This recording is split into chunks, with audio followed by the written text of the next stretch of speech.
A couple years ago, actually several years ago, I was doing this study with a church online of 40 days of fasting and prayer.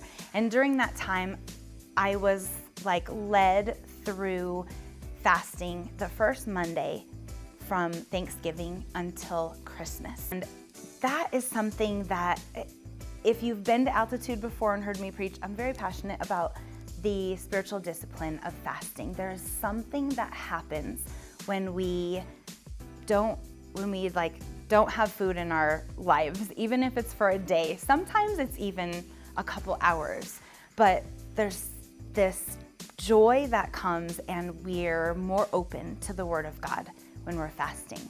And what I've learned is, because when I was younger, I used to witness my mom fasting, and sometimes I would do it with her, but it was really more of a diet. It wasn't necessarily fasting. It was just we're gonna do this for this many days, and okay, Mom, I'm in. I never learned until maybe 10 years ago about the discipline of fasting, and that when you're hungry, when King Stomach kicks in and you begin to feel those hunger pangs, you pray, you go into prayer, you seek God instead of turning to food. How many of us do that?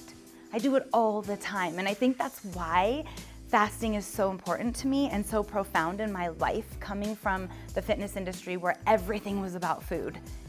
It's so powerful to say, I'm gonna dedicate this day to Jesus, to the Lord, to what is coming in this next month that changes everything.